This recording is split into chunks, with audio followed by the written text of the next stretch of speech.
সাল্লাল্লাহু আলাইহি ওয়াসাল্লাম বুইসতু লিউতিম্মা মাকারিমাল আখলাক আও কামা ক্বালা আলাইহিস সালাতু ওয়াসসালাম। সুবহানাকা লা ইলমা লানা ইল্লা মা 'আল্লামতানা ইন্নাকা আনতাল আলিমুল হাকীম। জাযাল্লাহু আন্না মুহাম্মাদাম মা হুয়া আহলুহু সুবহানাল্লাহি ওয়া বিহামদিহি সুবহানাল্লাহিল আযীম। রব্বি ইশরাহ লি সাদরি ওয়া ইয়াসসির লি আমরি واحلل عقدة من لساني يفقهوا قولي رب زدني علما اللهم أرنا الحق حقا وارزقنا اتباعه وأرنا الباطل باطلا وارزقنا اجتنابه সকলে বলি আমিন। নবী পাক সাল্লাল্লাহু আলাইহি ওয়াসাল্লামের শানে মুহাব্বতে একটু দুরূদ শরীফ পড়ে নেই। আল্লাহুম্মা সাল্লি আলা মুহাম্মাদিন ওয়া আলা আলি মুহাম্মাদ কামা সাল্লাইতা আলা ইব্রাহিম ওয়া আলা আলি ইব্রাহিম ইন্নাকা হামিদুম মাজিদ। اللهم بارك على محمد وعلى آل محمد كما باركت على إبراهيم وعلى آل إبراهيم إنك حميد مجيد।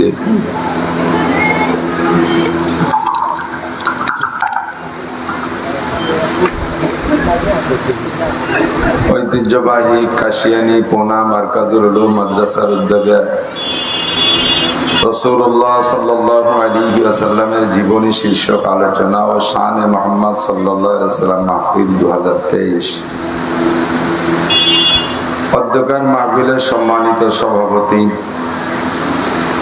হযরতুল আল্লামা হযরত মাওলানা মুফতি শিহাবউদ্দিন সাহেব হাফিজাহুল্লাহ, মাদ্রাসার সুযোগ্য সুদক্ষ মোহতামিম সাহেব হুজুর এবং অত্যন্ত নিবেদিত প্রাণ আসাতিজায়ে কেরাম, আজিজ আমতুলাবা, আমাদের অত্যন্ত মহব্বতের কাশিয়ানী থানা সদরের সর্বশ্রেণীর মুসলমান বাপ ও ভাইয়েরা, পর্দার আড়ালে বসে থাকা মা ও বোনেরা, মুত্তাসিল বাদ মাগরিব অত্যন্ত গুরুত্বপূর্ণ সময়। আম্বিয়া আলাইহিমুস সালাতু ওয়াস সালামের বয়ান করা এবং সমকালীন তৎকালীন সাহাবায়ে কেরাম বা শ্রোতাবৃন্দের বয়ান শোনার মূল টাইম মাগরিব বাদ আর ফজর বাদ। হাদিসে পাওয়া যায় নবী আলাইহিস সালাতু ওয়াস সালাম বেশিরভাগ বয়ান করতেন ফজর বাদ মাগরিব বাদ, জুমার দিন খুতবার ভিতরে। তো একটা সুন্নতি টাইমের অনুসরণ করে আল্লাহ পাক এই অঞ্চলের অনেকের চেয়ে আমাদেরকে আগে আসার বসার তৌফিক দিয়েছেন, শুকর আদায় করি আলহামদুলিল্লাহ। আলোচনা হবে শানে রিসালাত, শানে মুহাম্মদ সাল্লাল্লাহু আলাইহি সাল্লাম। নবী পাক সাল্লাল্লাহু আলাইহি ওয়াসাল্লামের শান মান আমাদের মতো ছোট মানুষ বয়ান করে আমরা লাখো কোটি ভাগের এক ভাগও বর্ণনা দিয়ে আপনাদেরকে শোনাইতে পারবো না। নবী আলাইহিস সালাতু ওয়াস সালাম মানুষ, আমরাও মানুষ। মানুষে মানুষের হাল চাল জীবনী বয়ান শেষ করতে পারবো না, তাহলে শানে ইলাহি আল্লাহ পাক রব্বুল আলামিনের শান কত বড়। সমস্ত আম্বিয়া আলাইহিমুস সালাম মিলেও কিয়ামত পর্যন্ত আনেওয়ালা সমস্ত খতিব ও বক্তা মুফাসসিরিন মুহাদ্দিসিন মিলেও আল্লাহ পাক রব্বুল আলামিনের পূর্ণ শান আলোচনা করা সম্ভব না। শানে ইলাহি রব্বুল আলামিনের অসংখ্য গুণ, তার মধ্যে একটা গুণ হলো ফাআলুল লিমা ইউরিদ, যা চান তাই করেন, যা খুশি তাই করেন।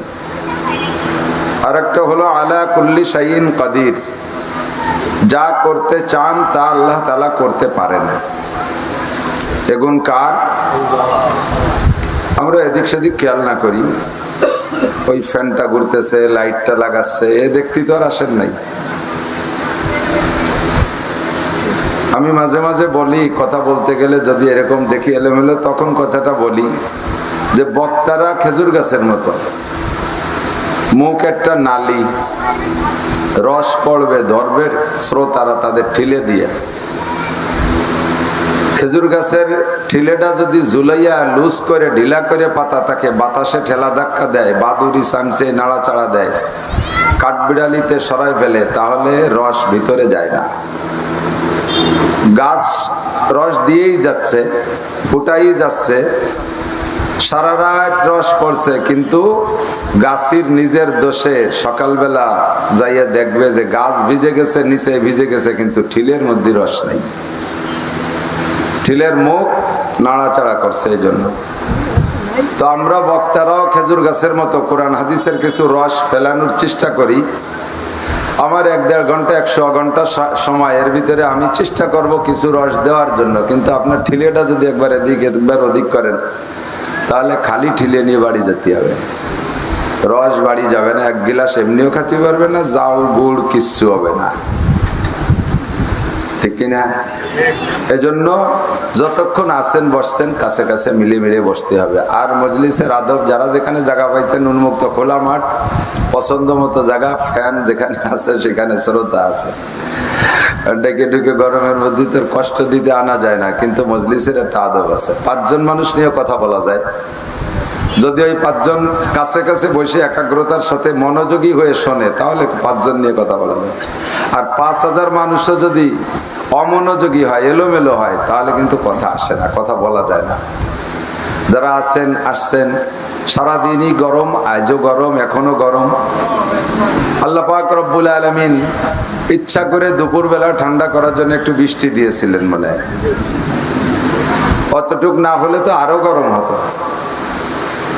আল্লাহ পাকের শান, আল্লাহ পাকের কুদরত, সেই বৃষ্টিটুক দিয়ে আবার বিকেল বেলা আবহাওয়া অনুকূল করে দিয়েছে। গরমকে ঠান্ডা করার জন্য যদি এখন প্রবল বৃষ্টি হতো, তাহলে তো মোটেই বসতে পারতাম না। তো এই বৃষ্টিটা এখন না হওয়াটাও আমাদের জন্য নিয়ামত। এই নিয়ামতের শুকর আদায় করি আমরা বাস্তব দিয়ে। দূরে দূরে যারা আছেন, যারা আসতেছেন নতুন, সামনের ফাঁকা জায়গাটা পূরণ করে বসলে ভালো লাগবে কথা বলতে ইনশাআল্লাহ। আমাদের আজকের মাহফিলের শেষে থাকবেন হযরতুল আল্লামা হযরত মাওলানা ইসমাইল ইব্রাহিম কাতারি, ইসলামপুর ভবানীপুর মাদ্রাসার মুহতামিম সাহেব হুজুর, সারা বাংলাদেশের শ্রেষ্ঠ হাফেজদের ভিতরে অন্যতম এবং বড় মাপের আলেম। কাতারের বাদশার বাড়ির মসজিদে একটানা 22 বছর ইমামতি করেছেন। আমাদের কাছে এসে এখন আমাদের ছায়া দিচ্ছেন, ওনার বয়ান শুনবো। আমাদের সভাপতি সাহেব হুজুর আছেন, হুজুরও কথা বলবে। আমার এই অল্প একটু সময়ের ভিতরে সবাই একেবারে ক্লাসের মতো খেয়াল করতে হবে।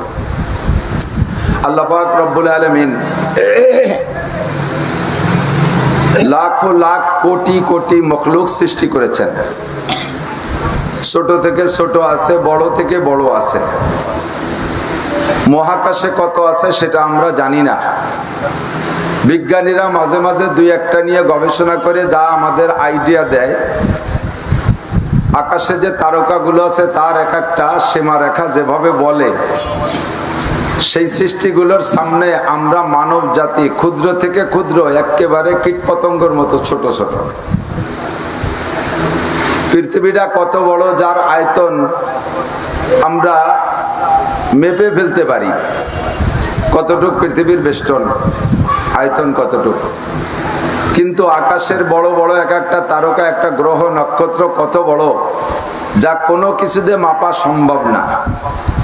বিজ্ঞানীদের সাধারণ একটা উক্তি, একটা তারকার আয়তন বলা হয় দুনিয়ায় সর্বশ্রেষ্ঠ যানবাহন বর্তমানে রকেট, যেটা ঘন্টায় 32,000 কিলোমিটার চলে। এই 32,000 কিলোমিটার গতির রকেটটাকে যদি আরো 1000 গুণ পাওয়ার দেওয়া হয়, অর্থাৎ 32 গুণ 32,000 গুণ 1000, তাতে কত কিলোমিটার বেগে হবে গতি? এই গতি নিয়ে যদি একটা রকেট একটা তারকার পাশ দিয়ে ঘোরে, তাহলে তার লাগবে 1100 কোটি বছর। পাশ ঘুরে আসতে লাগবে 1100 কোটি বছর। তো অতদিন তো দুনিয়াও থাকবে না, রকেটও থাকবে না, তার ঘোরাও সম্ভব না। এরকম অসংখ্য তারকারাজি আল্লাহ তাআলা মহাকাশে তৈরি করে রেখেছেন। সুবহানাল্লাহ। যত বড় কেউরে বানাক না কেন, যত বড় যত দামি যাহা কিছু বানাক না কেন, সৃষ্টি করুক না কেন আল্লাহ তাআলা, তন্মধ্যে আমাদের মতো ক্ষুদ্র প্রাণী মানব জাতিকে আল্লাহ তাআলা সর্বশ্রেষ্ঠ দামি করে সৃষ্টি করেছেন। একটু খুশি হই আলহামদুলিল্লাহ। আমার আপনার চেহারা যেমনই হোক না কেন, বাংলাদেশি মানুষ তো ভ্যারাইটি চেহারার আছে, সাদা কালো ফর্সা মাটি ধূসর ভ্যারাইটি রঙের আছে, কের নাক ভালো কের নাক বোসা, বিভিন্ন কালারের। তো সুদানিরা, আফ্রিকিরা, হাবশিরা, তাদের যে চেহারা কালো থেকে কালো এবং কাটিং কোয়ালিটিও একেবারেই বেডঙ্গা। কোন মানুষ বসে থাকলে মানুষ না করে জঙ্গলি প্রাণী বোঝাই বড় কঠিন। নাদুস নাদুস মোটা সোটা, মাথার চুলগুলো ভেড়ার চুলির মতো কুকড়া কুকড়া, আঙ্গুলগুলো এরকম মোটা মোটা, পাও আঙ্গুল ফাইটে গেছে বালি বাঙ্গির মতো ফাটা, চোখ দুটো ছোট ছোট। এই কালো কালো মানুষদের মধ্যে থেকে একটা কালো মানুষের নাম হযরত বিলাল হাবশী রাদিয়াল্লাহু তাআলা আনহু। এত কালো মানুষ যাকে কোনো ফর্সা মানুষের চয়েস করবে না, কোনো ফর্সা মেয়ে তার সাথে বিয়ে বসতে রাজি হবে না, কোনো ফর্সা মানুষ তাকে দোস্ত বন্ধু বানাইতে রাজি হবে না, এমন একটা বেঢঙ্গা কালো মানুষ। আর সেই মানুষটারও আল্লাহ পাকের কাছে কত দাম। নবী পাক সাল্লাল্লাহু আলাইহি ওয়াসাল্লাম মেরাজের রাত্রে জান্নাত ভ্রমণ করতে গিয়ে মাঝে মাঝে আগে পিছে একটা খড়মের আওয়াজ, জুতার আওয়াজ শোনেন। আওয়াজ শুনে হুজুর জিব্রাইলকে বললেন, এই আওয়াজটা কিসের আওয়াজ? জিব্রাইল বললেন, হাজা খুফুকুন আলাই বিলালিক, এটা আপনার বিলালের খড়মের আওয়াজ। আল্লাহু আকবার। কত দামি মানুষ। হুজুর বললেন, বিলাল কি জান্নাতে চলে আসছে? তো জিব্রাইল বলে, না হুজুর, আপনার বিলাল জমিনে হাঁটে আর আমরা খড়মের আওয়াজ জান্নাতের মধ্যে শুনি। কোন সময়ের আওয়াজ বেশি শোনো?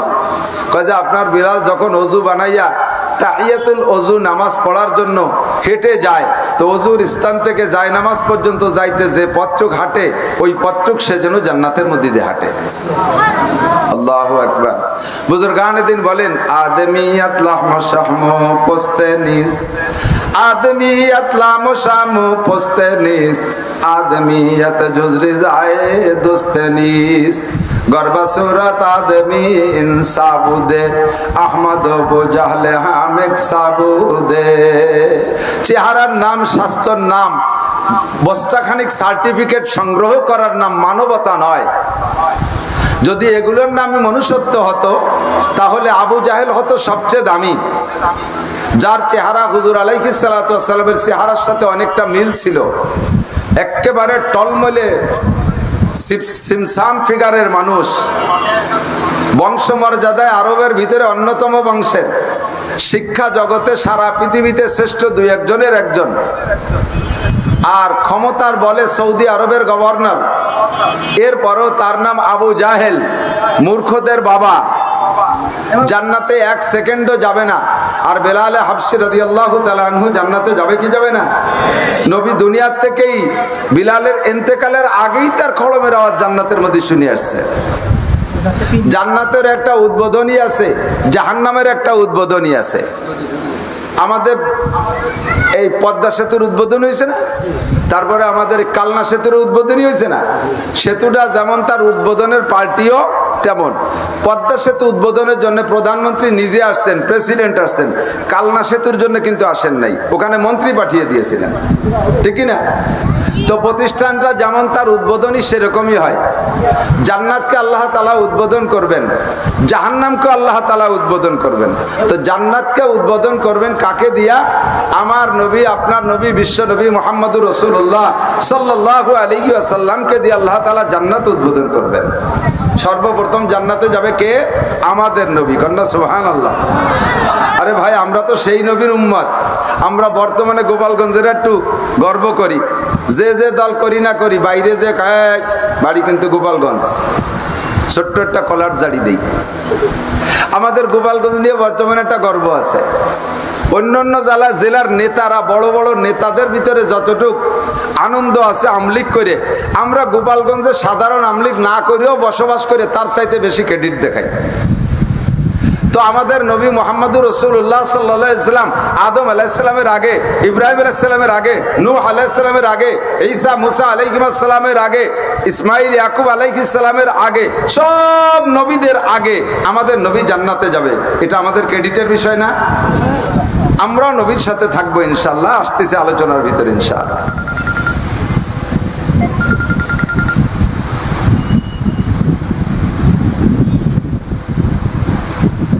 তো নবী যেদিন জান্নাত উদ্বোধন করতে ঢুকবেন, সেদিন আশারায় মুবাশশারা, নবীর সাথে সুসংবাদ প্রাপ্ত জান্নাতি 10 জন সাহাবার সাথে যাবে। 10 জন। কয়জন? 10 জন সাহাবা নবী পাকের সাথে জান্নাতে যাবেন। এই 10 জনকে নিয়ে নবী যাচ্ছেন, আর নবী থাকবেন উটের পিঠে বসা। জান্নাতি উটের পিঠে বসা থাকবে। এই উটের নাকিল, উটের লেগাম দইরা সামনে সামনে হাঁটবে একজন ফেরেশতা, তার নাম বিলাল রাদিয়াল্লাহু তাআলা। নবী সর্বপ্রথম জান্নাতে যাবেন, তা নবী যে উটের পিঠে বসা, ওই উটের লেগাম ধরে যিনি সামনে হাঁটতেছে, উনি নবীরা আগে চলে গেলেন না? কথা কন না কেন? নবী সর্বপ্রথম জান্নাতে যাবেন, ও নবীর উটের লেগাম ধরে সামনে রয়েছে বিলাল। বিলাল নবীর আগেই চলে যাচ্ছে। এর মানে আবার এটা নয় যে বিলালের দাম নবীর চাইতে বেশি। আমাদের এই বিশ্বরের যে মাননীয় প্রধানমন্ত্রী মাঝে মাঝে গোপালগঞ্জ আসেন টঙ্গিপাড়া, আপনারা তো বহুবার দেখেছেন। তো প্রধানমন্ত্রীর আগে স্বরাষ্ট্রমন্ত্রীর গাড়িও যাবে না, পররাষ্ট্রমন্ত্রীর গাড়িও যাবে না, সমাজ কল্যাণ মন্ত্রীর গাড়িও যাবে না, কোনো মন্ত্রী সামনে যেতে পারবে না। প্রধানমন্ত্রী সবার আগে থাকবে। কিন্তু প্রধানমন্ত্রীকে ওই পর্যন্ত পৌঁছাইতে জন্য পুলিশের একটা গাড়ি কুক কুক কুক কুক করতে করতে আগে আগে যায় না? যেখানে মন্ত্রীরাও নবীর আগে যাইতে পারে না, সে জায়গায় সাধারণ পুলিশের একটা গাড়ি আগে যায়। এর দ্বারা কেউ পুলিশটাকে, ওই কয়জন পুলিশ কি প্রধানমন্ত্রীর সে দামি হয়ে যায় নাকি? তবে ও কয়জন পুলিশের ভিতরে একটা গর্ব আসে, অন্যান্য পুলিশদেরকে বলে আমরা ছিলাম প্রধানমন্ত্রীকে আগায় নেওয়ার জন্য, আমরা আগে ছিলাম, আমরা আগে ছিলাম। ওদের একটা ক্রেডিট থাকেই। সেম হযরত বিলাল রাদিয়াল্লাহু তাআলা আনহু নবী পাকের গাড়ির আগে লাগাম ধরে হাঁটবেন, আগে ঢুকে পড়বেন, এই বলে একটা বিলালের একটা ক্রেডিট আছেই। আল্লাহু আকবার। তো আল্লাহ তাআলা সব সৃষ্টির ভিতরে ধলা কালা দেখে নাই, কালো একটা মানুষকে আল্লাহ তাআলা কত সম্মান দিয়েছেন, কত ইজ্জত দিয়েছেন। কথা বলেন ঠিক কিনা? আল্লাহু আকবার। তো দোস্ত, সৃষ্টি কায়নাতের ভিতরে মানব জাতি সবচাইতে দামি। অন্য কোনো মখলুকের হিসাব হবে না, অন্য কোনো মখলুকের হিসাব হবে না, বাঘের হিসাব হবে না, সিংহর হিসাব হবে না। তারা জুলুম অত্যাচার করে কত প্রাণীকে ধ্বংস করে দিচ্ছে, হত্যা করতেছে, এগুলো কোনো বাঘের হিসাব নিকাশ হবে না। তারা কাঠগড়ায় দাঁড়াবে না, কোনো মখলুকের হিসাব হবে না। আমার আপনার কিয়ামতের ময়দানে হিসাব দেওয়া লাগবে কি লাগবে না? একটু বিশ্বাস করেন, হিসাব দেওয়া লাগবে কি লাগবে না? হিসাব দেওয়া লাগবে দোস্ত। এই জন্য আল্লাহ তাআলা আমাদের নবী সহ 2.5 থেকে 3 লক্ষ নবী রসুলকে রুহের জগৎ থেকে বাছাই কইরা আলাদা একটা ক্লাসরুমে নিয়ে, রুহের জগৎ থেকে সমস্ত নবী রসুলদের রুহকে বাছাই কইরা আলাদা একটা ক্লাসরুমে নিয়ে সুন্দর করে পড়াইয়া, ভালো করে শিক্ষা দিয়া, একেবারে আখলাক চরিত্র সব কিছুতে পরিপূর্ণ কইরা, এরপরে ধারাবাহিক তাদরিজান যখন যেমন দরকার, যখন যে নবীকে দরকার, যে জামানায় যে নবীকে দরকার, সেই জামানায় সেই নবীকে দিয়ে পাঠাইয়া, নবীকে পাঠাই দিয়া আল্লাহ তাআলা তার মাধ্যমে সমকালীন মানুষকে আল্লাহর কথাগুলো সুন্দর করে বুঝাইছেন। মানুষ কি হলে জান্নাতি হতে পারে, মানুষ কি হলে তার দাম ঠিক রাখতে পারে, এই পরামর্শ দেওয়ার জন্য আল্লাহ তাআলা নবী রাসূলদেরকে পাঠাইছেন। কাজেই সব নবীরা বক্তা ছিলেন, সব নবীরা বক্তা ছিলেন। বক্তার যদি নিজের ভিতরে নিজের আখলাক ভালো না থাকে, বক্তার যদি নিজের আমল ভালো না থাকে, তাহলে ওই বক্তার কথা বলতেও মনের মধ্যে দুর্বলতা থাকে, আর ওই বক্তার কথা শ্রোতারা শুনতেও চাইবে না। আমি মাঝে মাঝে বলে থাকি উদাহরণে, যদি কোনো দাঁতের মাজন বেচাওয়ালা, তার মুখের নিজের মুখের ভিতরে দাঁত নাই, ও যদি গল্প মারে যে আমার দাঁতের মাঝে দাঁত মাজলি মরার পরও 10 বছর দাঁত পড়বে না, এই কথা যদি কয় তাহলে কোনো বুদ্ধিমান মানুষ কি তার কাছে দাঁতের মাজন কিনবে? আরে বেটা, তোর মাজনে তোর দাঁতই ঠেকাতে পারে নাই, তা তোর মাজনে আমার দাঁত ঠেকাবে কি কইরা? এতটুকু বুদ্ধি তো সবারই থাকবে। আমি বক্তা যদি সুন্নতের আমল না করি, আমি যদি সুন্নতের বয়ান করি, আমি বক্তা পর্দার আমল না করি, আমি যদি পর্দার বয়ান করি, আমি বক্তা যদি হালাল হারামের পর আমল না করি, হালাল থেকে হারামকে, হারাম থেকে হালালকে বাইসা আমি পরিহার না করি, অর্জন না করি, আমার হালাল ইনকামের ভিতরে হালাল হারামের কোনো তমিজ নাই, আপনারা জানেন। আমি যদি হারাম খাই তাহলে এটা আপনারা জানেন। আমি যদি স্টেজে বসে বয়ান করি তখন আপনারা মুস্কি মুস্কি হাসবেন, ক্রিটিসাইজ করবেন, পরে যে বলবেন মিয়া মাইক পাইছো, ভালো মাইক, ফাঁকা মাঠ পাইছো, জাকা নাকা বয়ান করে দিলে তোমারে কিন্তু ভালোই চিনি। কতক্ষণ না কে? এই জন্য সমস্ত নবী রাসূলদেরকে আল্লাহ তাআলা এমন চরিত্রের অধিকারী করে বানাইছে যে একমাত্র কাফের, মুশরিক, বেঈমান যারা, তারা ছাড়া নবীর বিরোধিতা করতে পারে নাই কেউ, করে নাই কেউ। পাশাপাশি যত বড় চরিত্রহীন কাফের হোক না কেন, আমার নবীর চরিত্রের উপরে কেউ দাগ লাগায় নাই। কোন নবীর চরিত্রের উপরে কেউ দাগ লাগায় নাই।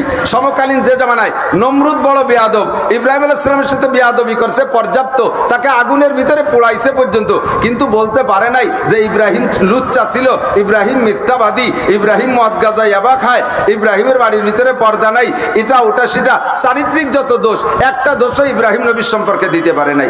নূহ আলাইহিস সালামের উম্মতকে নূহ আলাইহিস সালাম 1000 বছর পর্যন্ত দাওয়াত দিয়েছে, নূহ আলাইহিস সালামকে মারতে মারতে নাজেহাল করে ফেলাইছে, পিটাইতে পিটাইতে, কিন্তু তার চরিত্রের দোষ দিতে পারে নাই। আবু জাহেল, আবু লাহাব, উতবা, সাইবা, ওয়ালিদ ইবনে মুগিরা, আরবের কাফেররা নবীর কলেমা পড়ে নাই, নবীকে মানে নাই, নবীকে নবী বলে স্বীকার করে নাই, কিন্তু নবী চরিত্রহীন ছিলেন এ কথা কোনো কাফের বলতে পারে? একটু স্বীকার করেন, কোনো কাফের বলছে? আপনারা শুনেছেন? কোনো বই পুস্তকে পাবেন না। বরঞ্চ আবু জাহেলকে আবু তালেব, খাজা আবু তালেব, নবী পাক সাল্লাল্লাহু আলাইহি সাল্লামের চাচা, যদিও কাফের, চির জাহান্নামী আবু তালেবও, কিন্তু নবী আলাইহিস সালামকে যেভাবে সম্মান করেছে, যেভাবে খেদমত করেছে, যার তা বর্ণনাতীত, যার কারণে আবু তালেবের নামটা কাফের হওয়া সত্ত্বেও বলতে গিয়ে আমাদের বুজুর্গানে দিন খুব সম্মানের সাথে বলতেন।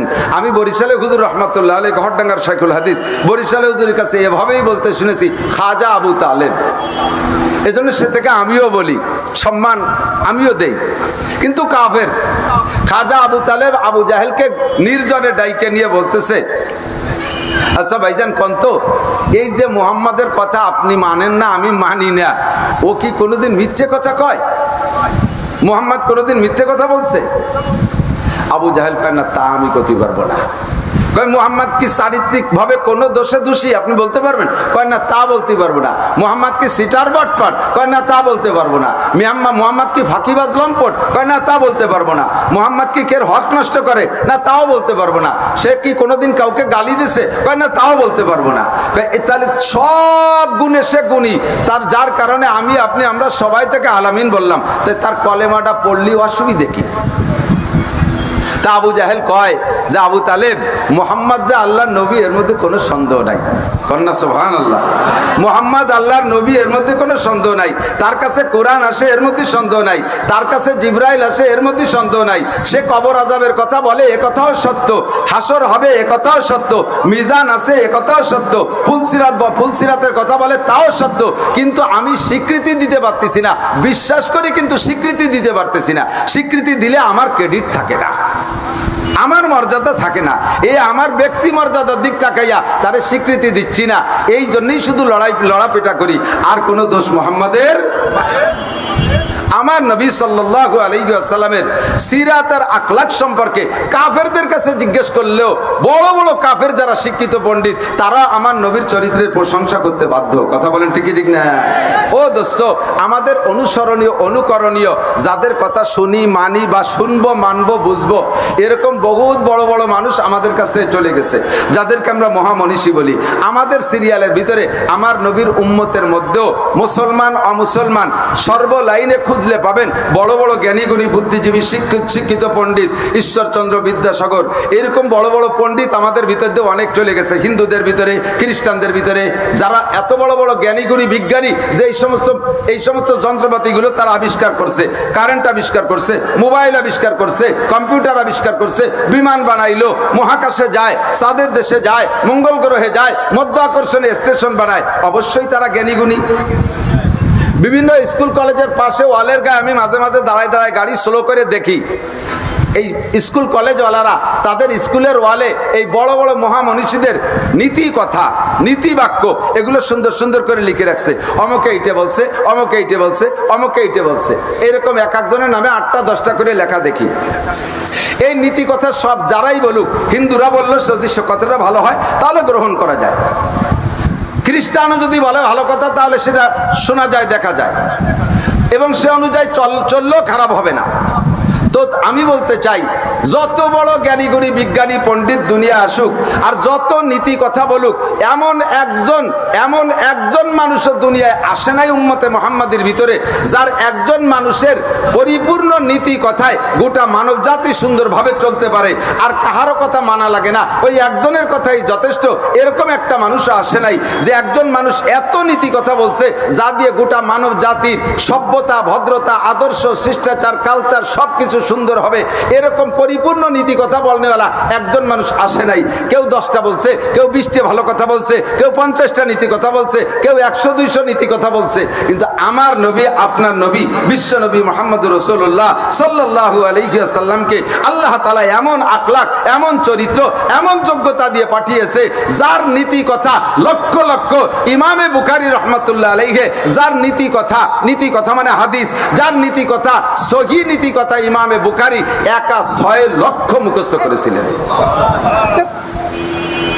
বুখারী শরীফের ভিতরে 4 থেকে 4,500 হাদিস তাকরার ছাড়া, একটা করে ভাগ করলে 4,000 থেকে সামথিং বেশি, আর বাকি 6 লক্ষ হইতে কত সব বিভিন্ন কিতাবে বিন্যাস আছে। এই 6 লক্ষ হাদিস এক ইমাম বুখারী জানতেন, ইনার চাইতে আরো কিছু বেশি আরেকজন জানতেন, ইনার চাইতে বেশি আরো কিছু আরেকজন জানতেন। তো এই 6 লক্ষ নীতি কথা ভাগ করলে দেখা যাবে আমাদের ব্যক্তি জীবন, পারিবারিক জীবন, সামাজিক জীবন, অর্থনৈতিক জীবন, রাজনৈতিক জীবন, আন্তর্জাতিক জীবন, কোন জায়গা অন্য কোন পণ্ডিতের, অন্য কোন বিজ্ঞানীদের, অন্য কোন মহামনীষীদের কথা আমাদেরকে গ্রহণ করা লাগে না, তাদের কথা নেওয়া লাগে না। এক মুহাম্মদুর রাসূলুল্লাহ সাল্লাল্লাহু আলাইহি ওয়াসাল্লামের সম্পূর্ণ নীতি কথাই আমাদের গোটা জিন্দেগি চলা সম্ভব। কথা বলেন ঠিক ঠিক না? এজন্য আল্লাহ পাক রব্বুল আলামিন আমাদেরকে ডেকে বড় মহব্বতের সাথে বলেন, আমাদেরকে ডেকে বলেন কুল আতিউল্লাহ ওয়া আতিউর রাসূল। হে নবী তুমি বলো, আমার দিক তাকান, কোরআন শরীফের ভিতরে কুল শব্দ আসছে 332 বার, লফজ কুল, কপলাম পেশ কুল 332 বার। কুল মানে বলো, কুল মানে বলো, কপলাম পেশ কুল মানে বলো, আর কাপলাম পেশ কুল মানে খাও। কুল রে কুল ভাবে, কপলাম পেশ কুল শুদ্ধ করে পড়বেন, যারা কুলহুস সূরা পড়েন, সূরা ইখলাস পড়েন, শুদ্ধ করে পড়বেন। যদি শুদ্ধ করে পড়েন তাহলে কুল হুয়াল্লাহু আহাদ, বলো সেই আল্লাহ একক। আল্লাহ কয়জন? বলো, কুল মানে বলো। আর যদি বলেন কুল হুয়াল্লাহু আহাদ কাপলাম পেশ কুল দিয়ে বলেন, তখন তরজমা হবে খাও সেই আল্লাহকে যে আল্লাহ একা। এ নামাজ হবে? কতক্ষণ হবে? একটু ভালোই রে পড়েন। নামাজের সময় এগুলো বলা লাগে, এসে গেলে আমাকে বক্তাদের স্বভাব, যেটা আসে গেলে সেইটা একটু না করলে ভালো লাগে না। ইমাম বুখারীর তরজে এরকম ছিল, একটা হাদিস বলছে, তার ভিতরে যে কটা জুজ আসছে ওই জুজে এক একটা শিরোনাম তৈরি করে তার অধীনে অনেক হাদিস সংগ্রহ করছেন, অনেক হাদিস আনছেন। বয়ানের তরজ এরকমই। আমরা সূরা ফাতিহা পড়ি নামাজের ভিতরে, পড়ি না সূরা ফাতিহা? সূরা ফাতিহাটা নামাজের ভিতরে যখন পড়ি, ফাঁকে এসে গেল বলে যায়, তারপরে চলে যাবো জায়গা মতো। সূরা ফাতিহা পড়ি, আপনি একা পড়েন আর নামাজের মধ্যে ইমামতি করে পড়েন, সূরা ফাতিহা পড়ার তরজা একটু শেখেন। বলবো? আপনি এক নিঃশেষে 2-3 আয়াত পড়ে ফেলবেন না। সূরা ফাতিহা যখন পড়েন, এটা পড়তেছেন আল্লাহকে সামনে রেখে। কাকে? কি বলছেন? আলহামদুলিল্লাহি রাব্বিল আলামিন, সমস্ত প্রশংসা এক আল্লাহর, যিনি সারা জগতের প্রতিপালক। কথা বলেন, এটা বলতেছি কাকে? আল্লাহকে। নামাজের ভিতরে মনটাকে অন্য সব দিক থেকে ফিরাইয়া আপনার নামাজের মধ্যে আনতে জন্য আপনি সর্বক্ষণ একটা কথা কল্পনা করলে হবে, সেটা হলো আমি নামাজ পড়তেছি আল্লাহকে সামনে রেখে। আপনি সবসময় ভাবেন আল্লাহ আমার সামনে, আল্লাহ আমার সামনে, আল্লাহ আমার সামনে। প্রশংসা করছেন আলহামদুলিল্লাহ রাব্বিল আলামিন। বলার পরে আল্লাহ পাক রব্বুল আলামিন বলেন হামিদানি আব্দি। আপনি আয়াত পড়ে ছেড়ে দেওয়ার পরে আল্লাহ জবাব দেয় হামিদানি আব্দি, আমার বান্দা আমার প্রশংসা করেছে। আল্লাহ বড় খুশি হয়। আপনি বলার পরে আল্লাহ জবাবটা দেয় আর রহমানির রহিম। বলার পরে আল্লাহ পাক বলেন আসনা আলাইয়া আব্দি, আমার বান্দা আমার যথোপযুক্ত প্রশংসা করেছে। মালিক ইয়াউমিদ্দিন, বিচার দিনের মালিক একমাত্র কে? সঙ্গে সঙ্গে আল্লাহ কয় সাদাকা আব্দি, ও বান্দা তুমি ঠিকই বলেছো। বিচার দিনের মালিক তোমার প্রধানমন্ত্রী না, বিচার দিনের মালিক তোমার বাংলাদেশের প্রধান বিচারপতি না, বিচার দিনের মালিক একমাত্র আমি আল্লাহ। তুমি সত্য কথা বলেছো, সাদাকা আব্দি। 3 আয়াত বলার পরে এরপরে পড়বেন ইয়্যাকা না'বুদু ওয়া ইয়্যাকা নাস্তাঈন। আল্লাহ আলহামদুলিল্লাহ রাব্বিল আলামিন আর রহমানির রহিম মালিক ইয়াউমিদ্দিন। ইয়্যাকা না'বুদু ওয়া ইয়্যাকা নাস্তাঈন, এর ভিতরে দুইটা দিক। ইয়্যাকা না'বুদু, আল্লাহ ইবাদত তোমারই করি। কার ইবাদত? আল্লাহ। ইবাদত কার? নামাজ কার? রোজা কার? তিলাওয়াত কার? জিকির কার? ফিকির কার জন্য? হজ উমরা কার জন্য? যাকাত দেই কার জন্য? দান করি কার জন্য? মসজিদ মাদ্রাসা কার জন্য? একটু বলতে থাকেন আল্লাহ কার জন্য? আল্লাহর জন্য। ইয়্যাকা না'বুদু, কাজী আইজে যে ইবাদত করতেছি এটা তোমারই জন্য করতেছি। এরপরে বলছেন ওয়া ইয়্যাকা নাস্তাঈন, তোমারই কাছে সাহায্য চাই। আমার সাহায্য কি দরকার এটা আমি জানি না, আমার কি কি দরকার এটা আমি জানি না, কিন্তু কথা বলেন আমার সব দরকার আমি জানি না। মাথায় মাথায় মোটা মোটা কয়েকটা জানি, আমার সমস্ত প্রয়োজনীয়তা আল্লাহ জানে কি জানে না? ওয়া ইয়্যাকা নাস্তাঈন, এই আয়াতের ভিতরে দুইটা অংশ। একটা হলো আল্লাহর কাছে বললাম তোমার ইবাদত করি, এর পরের অংশে আমি চাওয়া শুরু করে দিছি ওয়া ইয়্যাকা নাস্তাঈন, তোমার কাছে চাই, তোমার কাছে সাহায্য চাই। আল্লাহ পাক রব্বুল আলামিন এই আয়াত বলার পরে জবাব দেয় হাযা বাইনি ওয়া বাইনা আব্দি। এই আয়াতটা আমার আর আমার বান্দার মধ্যে দুই ভাগে বিভক্ত, অর্ধেক আমার বান্দার আর অর্ধেক আমার। ওয়ালি আব্দি মা সাআলা, আমার বান্দা আমার কাছে যা চাইছে ওইটা আমি কবুল করলাম, বান্দাকে তা দিয়ে দেব। ওয়ালি আব্দি মা সাআলা, যা চাইছো তা দিয়ে দিলাম। এরপরে ইহদিনাস সিরাত, এবার চা শুরু করছি ইহদিনাস সিরাতাল মুস্তাকিম। আল্লাহ এবারও কয় আলী আব্দি মা সাআলা, আমি কি কইছি আল্লাহ এত রাস্তা, এত রাস্তা, রাস্তার তো অভাব নাই। আমলিগ, বিএনপি, জামাত, জাতীয় পার্টি, আটরশি, চন্দ্রপাড়া, মানিকগঞ্জ, সুরেশ্বর, ভোজেশ্বর, ইনায়তপুর, বাহাদুরপুর, ফরিদপুর, মাদারীপুর, তবলিগ, সরমুনাই, তবলিগের মধ্যে দুই দল, এতাহাতি, অজাহাতি, সরমুনের ভিতরে আবার কি আছে নাকি জানি না। এই এত দলের ভিতরে হিজবুত তাওহীদ, কাদিয়ানি, আমি কোন দিক যাবো তো বুঝে উঠতে পারতেছি না। কথা কন না কে? আর যে বক্তা এসে বুঝোয় সেই বক্তাটাই সহি মনে হয়। ইদানিং হিজবুত তাওহীদ, আমি সেদিনকে ইউটিউবে একটা বয়ান শুনতেছি, এক মহিলা উনি শোনাচ্ছেন যে আমি জামাতে ইসলাম করতাম, দীর্ঘদিন জামাত ইসলামী করি, আর আমি আসল হক জিনিসটা খোঁজার চেষ্টা করি, আর মোনাজাতেও কই আল্লাহ এই জামাত ইসলাম যদি সঠিক হয় তাহলে আমার যেন কোনো কিছুতে জামাত ইসলামের থেকে সরাইতে না পারে, আর যদি জামাত ইসলাম সহি না হয় তুমি এর থেকে সরাই আমার সহি দলের ভিতরে পৌঁছাই দাও। এই বলতে বলতে বলতে বলতে আল্লাহ পাক আমার সহি দল মিলিয়ে দিয়েছে। আমি হিজবুত তাওহীদ পাইয়ে গেছি, আমি হিজবুত তাওহীদের মধ্যে ঢুকে গেছি। তাতে বুঝলাম যে আল্লাহ আমার দোয়া কবুল করছে, জামাত ইসলাম বাতিল, ওর থেকে তো আল্লাহ আমারে বাঁচাইছে। এরপরে আরো বুঝলাম যে হিজবুত তাওহীদ দল শহীদ। হিজবুত তাওহীদ কেডা? হিজবুত তাওহীদের বর্তমানে রাহবারের নাম হলো পাঙ্কু সেলিম। নাম কি? পাঙ্কু সেলিম। ওর মূল প্রণেতার নাম হলো বায়েজিদ খান পন্নী। আমরা কোরআন হাদিস সব পড়ি, আরে সারা পৃথিবীতে যত কোরআন হাদিস আছে কওমি উলামায়ে কেরামের কাছে তা আছে, সারা বিশ্ব জুড়ে আছে আল্লাহর রহমতে। এরপর তুমি পড়ে যাবেন দেখায় বিশ্ব জুড়ে সব জায়গা আমার লাগবে না, বিশ্ব জুড়ে উলামায়ে কেরামের কাছে কোরআন হাদিস আছে। আমরা এত কোরআন হাদিস পড়িয়া বুঝিয়া মাদ্রাসা করে টরে, এরপরও আমরা মোটামুটি এখনো পর্যন্ত ঐক্য হতে পারি না। আর হিজবুত তাওহীদের বায়েজিদ খান পন্নী কোরআন জানে না, হাদিস জানে না, আরবি পড়তে পারে না, তার তলা হয়ে গেছে সন্নি। সেই বায়েজিদ খান পন্নী যার তলা জম্বের সন্নি, তার একটা সেলা রেখে গেছে, তার নাম এই পাঙ্কু সেলিম, একটুক দাড়ি। ওরে যদি জামা কাপড় খুলে বলা হয় তুই বগল উঁচু অদ্দি, দেখবেন যে ওর দাড়ির চাইতে ওর বগল বড়। এই ফটকা বাজিল আমাদের গোপালগঞ্জের মধ্যে আইসা আমাদের যুব সমাজরা নষ্ট করতেছে। ওই মহিলা বলে পাঙ্কু সেলিমরে পাইয়া খুশি হয়েছে, তার মানে মুখ খোলা রাখতে পারে, মুখ খোলা রাখতে পারে, এভাবে ফেসবুকে আসতে পারে, ইউটিউবে আসতে পারে, আজ সব সমর্থন করে। একজন পুরুষ একজন নারী বাজে কাজে মিশে মিশে নামাজ পড়বে, নামাজও হবে, সাথে প্রেম প্রীতিও হবে, আনন্দ হবে, এই বলে উনি বড় তৃপ্তি পাইছে, হিজবুত তাওহীদের সহি মনে করছে। জীবন ভরে মুসলমান, জীবন ভরে মুসলমান, এই আমাদের হানাফি মাযহাবের মুসলমান পট করে যাইয়া গোলাম আহমদ কাদিয়ানির বই পুস্তক কয়েকখান পড়ে সে বুঝে ফেলাইছে শেষ নবী মুহাম্মদ না, শেষ নবী গোলাম আহমদ কাদিয়ানি। জোরে কান নাউজুবিল্লাহ। আপনারা কি গোলাম মোহাম্মদ কাদিয়ানিকে নবী মানতে রাজি আছেন? সারা পৃথিবীও যদি আপনার নামে দলিল করে দেয়, তবু আমার নবীর থেকে এক কদমে 1 ইঞ্চিও সইরা কাহাকে আমরা নবী বলতে রাজি।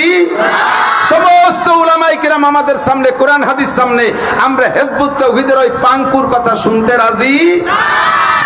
আল্লাহ আমাদের ইমান হেফাজত করুক, বলেন আমিন। এই কাদিয়ানি হয়ে যাচ্ছে মুসলমান লাখ লাখ টাকা খাইয়া, জিন্দেগি বইরে আমাদের সাথে ঘুরছে, আমাদের সাথে নামাজ পড়ছে, চট করে একদিন মসজিদের মধ্যে দিয়ে যা বুকির বার ছানা বান্ধিয়া জোরে কই উঠছে আমিন। তার মানে উনি নামাজ পড়ে সবাই শুনে দিল, একদিন পড়তো না। কি বুঝলি? কাজে আমি এখন বুঝলাম যে হাটাজারি, পটিয়া, বাবুনগর, জিরি, নাজিরাট, লালবাগ, ফরিদাবাদ, মালিবাগ, যাত্রাবাড়ি, সদর সাহেব, সরমুনের, পীর সাহেব, তবলিগ জামাতের আমির সাহেব, ইমামে আবু হানিফা, শাফি, আহমদ, মালিক, বুখারী, মুসলিম, তিরমিজি, নাসাই, ইবনে মাজাহ, আশরাফ আলী থানভী, রশিদ আহমদ গাঙ্গুহি, কাসেম নানুতুবি, হাজি ইমদাদুল্লাহ মুহাজির, মক্কি, ইলিয়াস রহমাতুল্লাহ, জাকারিয়া রহমাতুল্লাহ, সব বুজুর্গানের দিন ভুল নামাজ পড়ছে। আমি এখন সহি নামাজ পড়তেছি। পাইলি কোন জায়গায়? আমার এক কলেজের বন্ধু, সে বহুত বড় শিক্ষিত, সে আমারে বুঝাইতেছে। এখন এই হাজার হাজার ঝামেলার ভিতরে আল্লাহ আমাকে একটা সঠিক পথ দেখাও। আমি সেই নামাজের ভিতরে দোয়া করছি, ইহদিনাস সিরাতাল মুস্তাকিম। আল্লাহ এত রাস্তার ভিতরে একটা রাস্তা সঠিক রাস্তা, কতক্ষণ? একটাই মাত্র সঠিক রাস্তা। এখান থেকে বেরোনোর পরে কত রাস্তা? একটা কাশিয়ান থানার মধ্যে গেছে, একটা কাশিয়ান কলেজে গেছে, একটা কাশিয়ানি বাজারে গেছে, একটা বলবাড়ির দিকে গেছে, একটা আলফা ডাঙ্গার দিকে গেছে, আর একটা ভাটিয়া পাড়ার দিক চলে গেছে, আর একটা ওই ধানকুড়ার মধ্যে দিয়ে চলে গেছে। কত রাস্তা!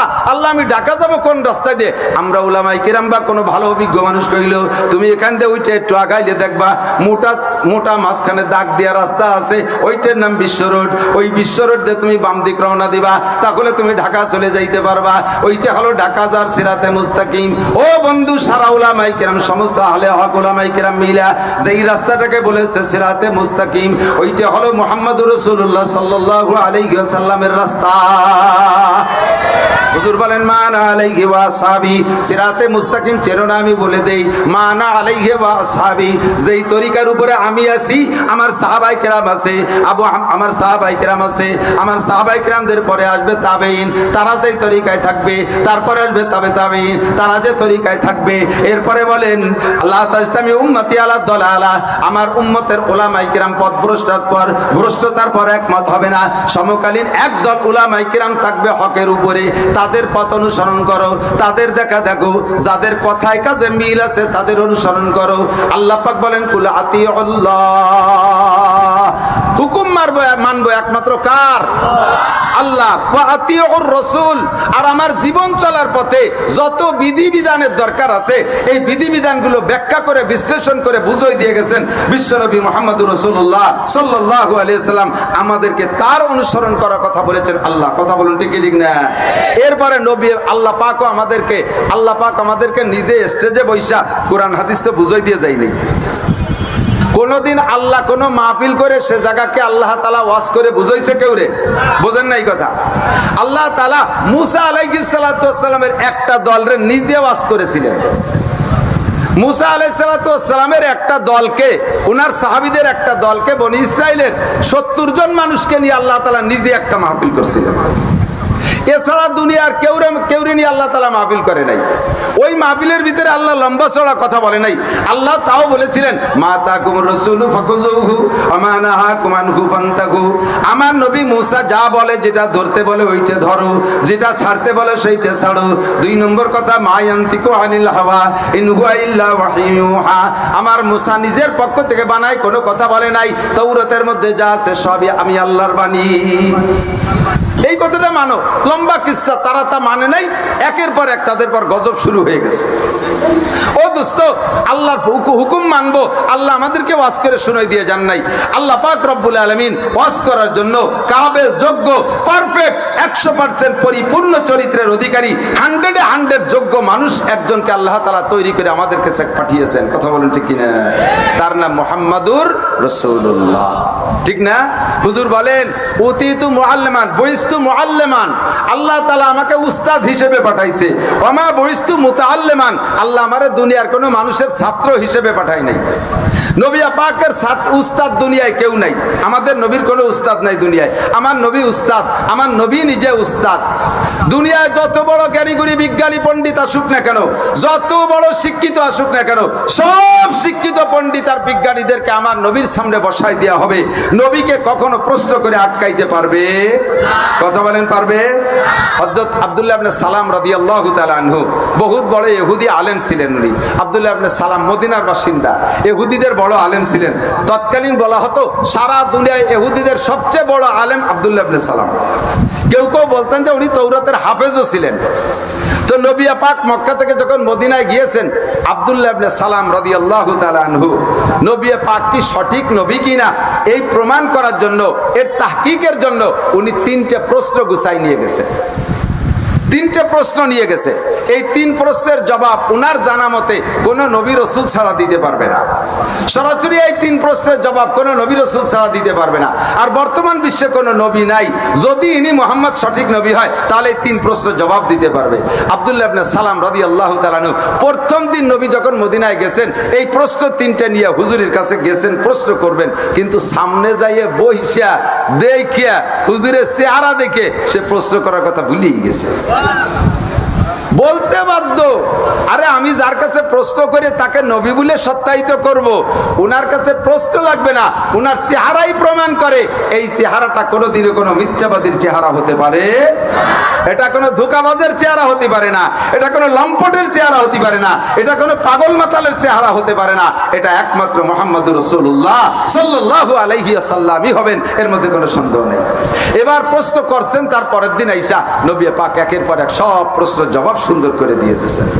ও দোস্ত, আমার নবীকে কেউ কোনোদিন প্রশ্ন করে আটকাতে পারে নাই। একদিন এরকম বসে রয়েছে, মদিনার এক ইহুদি আইসা হুজুরের কাছে আর কাছে কাছে এসে বসে জিজ্ঞেস করছে, ইয়া রাসূল, ইয়া মুহাম্মদ। তখন তো রাসূল বলে স্বীকার করে নাই। ওই ইহুদি আসছে নবীকে, যদি তার প্রশ্নের জবাব সঠিক দিতে পারে তাহলে নবী বলে মানবে, এই কলেমা পড়বে, এই নিয়ত করে আসছে। আইসা কাছে কাছে বসে জিজ্ঞেস করছে, ইয়া মুহাম্মদ, আইয়ুল বুকাতে আবগাযু ইলাল্লাহ ফিদ দুনিয়া ওয়া আইয়ুল বুকাতে আবগাযু ইলাল্লাহ, আইয়ুল বুকাতে আহাব্বু ইলাল্লাহ ফিদ দুনিয়া। এই গোটা দুনিয়ার ভিতরে বলো তো মুহাম্মদ, সবচেয়ে ভালো জায়গা কোনটা, আর বলো তো সবচেয়ে খারাপ জায়গা কোনটা? ওই ইহুদির জানা আছে সবচেয়ে ভালো জায়গা আর খারাপ জায়গা কোনটা, তা তার জানা আছে। উনার বিশ্বাস যে এটা নবী ছাড়া কেউ জবাব দিতে পারবে না। আমরা এখন শুনতে শুনতে বুঝিয়ে গেছি, আমরা শুনতে শুনতে বুঝিয়ে ফেলাইছি। আপনারা যে কেউ জবাব দিতে পারবেন। নবীরও কি সেতটুক বুদ্ধি আর বিবেক ছিল না যে এই বিবেক দিয়ে একটা জবাব দেবেন? কিন্তু হুজুরের স্বভাব ছিল মা ইয়ান্তিকু আনিল হাওয়া ইন হুয়া ইল্লা ওয়াহিয়ুহা। উপর থেকে না শুনে কোনো কথা বলবেন না। ইহুদি জিজ্ঞাসার পরে হুজুর চুপ করে বসে রয়েছে, কথা কয় না। কিছুক্ষণের মধ্যে জিব্রাইল আসছে। আইসা আসার পরে হুজুর জিব্রাইলকে বলছে, জিব্রাইল বলো তো দুনিয়ায় সবচেয়ে ভালো জায়গা আর মন্দ জায়গা কোনটা? জিব্রাইলও বলতে চাইতেছেন জানেন কোনটা, কিন্তু জিব্রাইল কা হুজুর না কব না, শুনিয়ে আসি উপরেতে। কয় যে কত দেরি হয়, শেষে আবার এই ইহুদি যে যদি বেশি দেরি হয় তো চলে যাবে না, যাই কবে যে মোহাম্মদ বুও কিছু করতে পারে না। কয় যে হুজুর কাতফি তারফাতিল আইন, আপনার চোখের পলকের মধ্যে আমি যাবো আর আসবো, একটু টাইম ওরে বসতি করে। তো কেমন যেন তারফাতিল আইন, চোখের পলকে যতটুক, একেবারে ওরকম না হলে একটু বেশি হলেও অত তাড়াতাড়ি জিবরাইল গেছেন আর চলে আসছেন। তো অন্য দিনও আসে, আজকেও আসছে, আসার ভিতরে চেহারার ভিতরে একটা হাসি হাসি ভাব, একটু খুশি খুশি ভাব জিবরাইলের। তো হুজুর বলতে, জিবরাইল ওই খবরের সাথে কি আরো কোনো ভালো খবর আছে নাকি, তুমি খুশি খুশি ভাব? বলছে ভালো খবর হলো হুজুর, আমি স্বাভাবিকভাবে আল্লাহ পাকের কাছ থেকে ওহী আনতে যতটুক কাছে যাই, আজকে একটু বেশি কাছে চলে যেতে পারছি, আল্লাহ পাকের একটু বেশি কাছে চলে যেতে পারছি। আর কেন গেলাম? কয় যে আমি স্বাভাবিকভাবে উড়ি দুইটা ডানা দিয়া, আর আমার দুইটা ডানাকে একবারে বাড়ি মারলে, একবার দুইটা ডানাকে বাড়ি মারলে আমার গতি হয় সেকেন্ডে 1,86,000 মাইল। ঘন্টায় না, 1 সেকেন্ডে 1,86,000 মাইল যাই দুই ডানারে একবার বাড়ি দিলি। তো যেহেতু ইহুদি বসে রয়েছে আর আপনার দেরি হলি বারা, ও আবার ভুল বসবে, এই জন্য আজকে আমি এই সংবাদ আনার জন্য আমার 600 ডানাকে একবারে ব্যবহার করছি। ভাই দুই ডানাকে একবারে বাড়ি মারলে যদি হয় 1,86,000 মাইল, তাহলে 600 ডানা কি ওই হারে গুণ হয় না বেশি হয়? বোঝেন নাই? আমি বলি মোটর সাইকেলে 5টা গিয়ার আছে, একটা গিয়ার দিয়ে যদি চালান যতটুক জোরে চলে, 2টা গিয়ার দিলে কি তার ডবল হয় না আরো বেশি হয়? 3টে গিয়ার দিলে কি ওই 1 গিয়ার এসে 3 গুণ বাড়ে না অনেক বেশি হয়?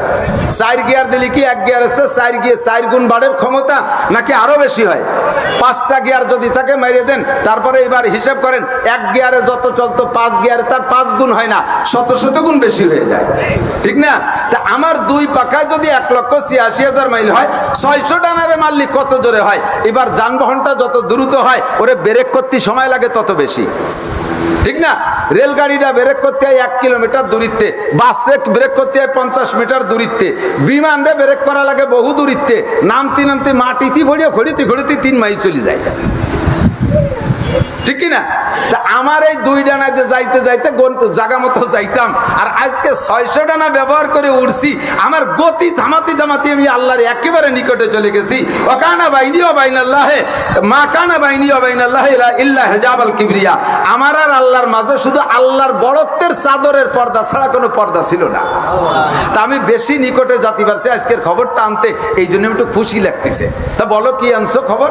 কয় যে হাব্বুল বিলাদি ইলাল্লাহি মাসাজিদুহা ওয়া আবগাজুল বিলাদি ইলাল্লাহি আসওয়াকুহা।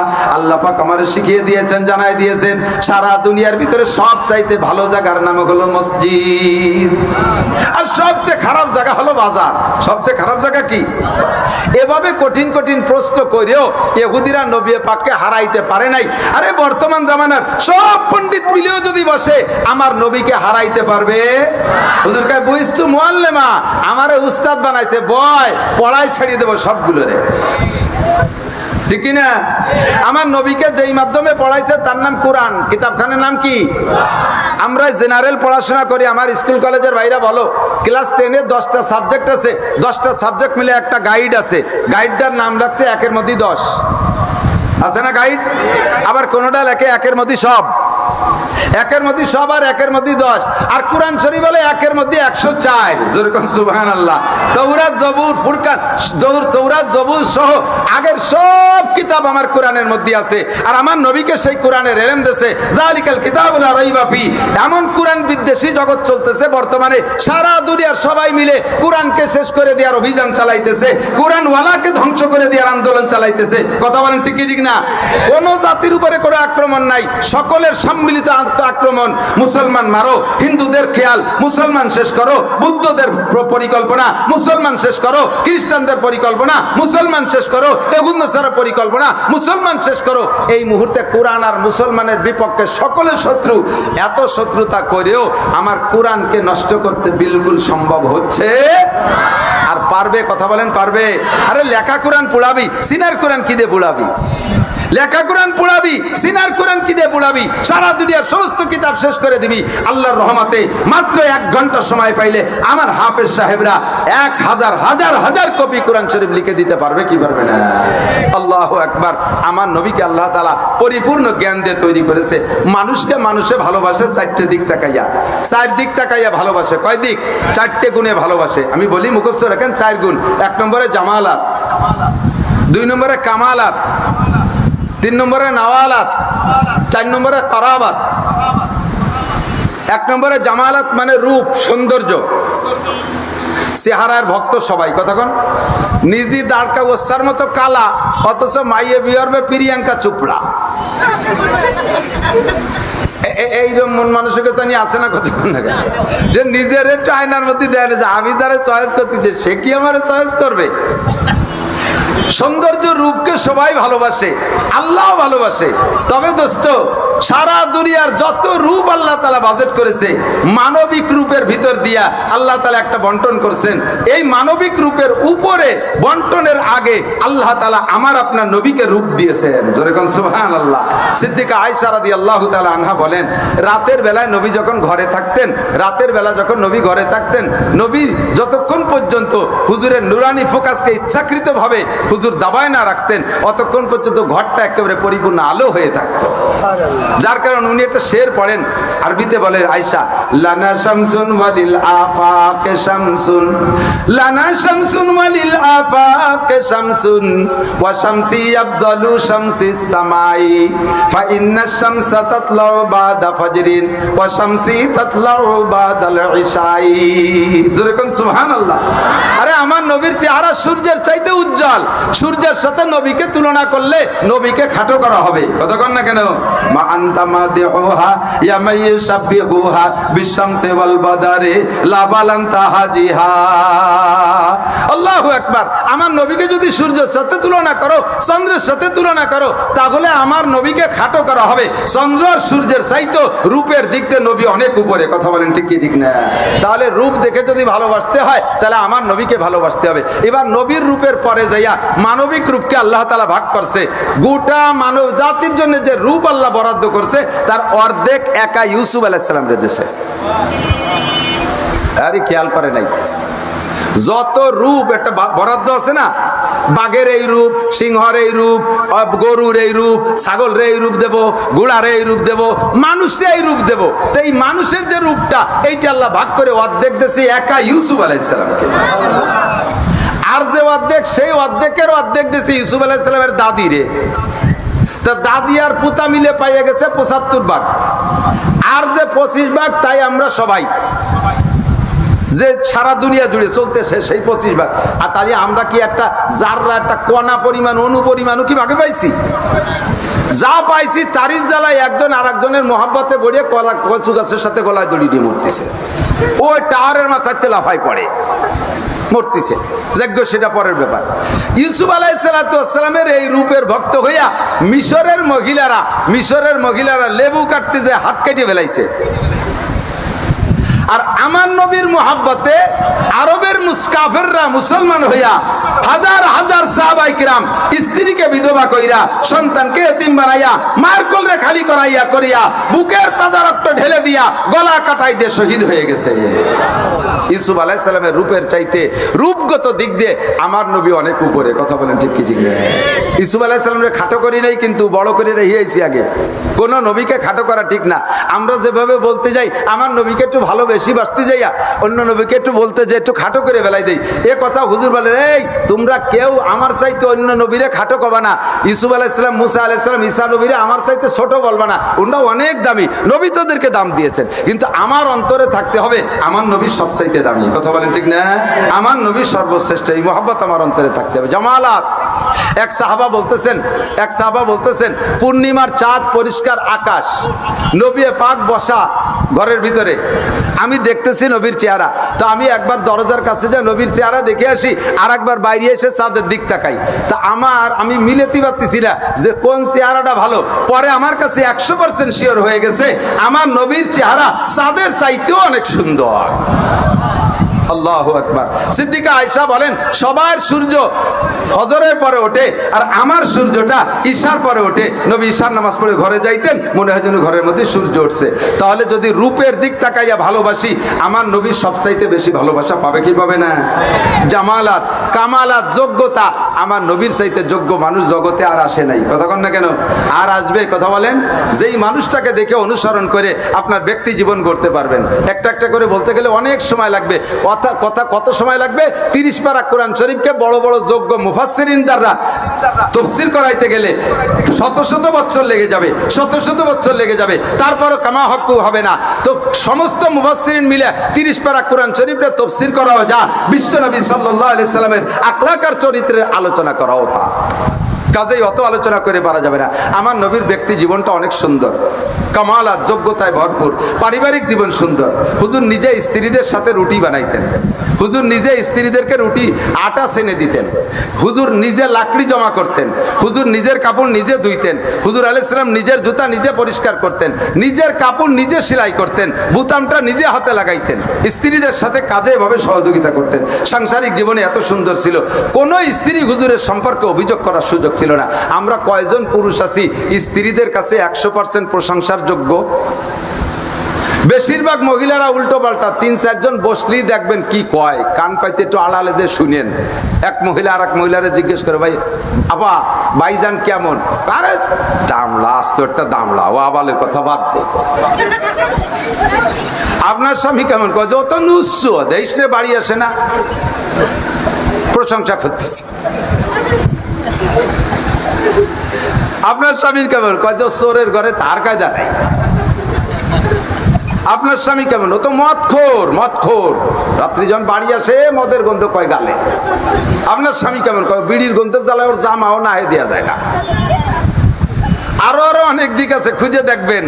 তো নবী পাক সাল্লাল্লাহু আলাইহি সাল্লামের স্ত্রীদের কাছে নবী পাকের চরিত্র সম্পর্কে জিজ্ঞেস করলে সব একটা স্ত্রীও হুজুরের চরিত্রের সমালোচনা করতে পারে নাই। কথা বলেন ঠিক না? আল্লাহু আকবার।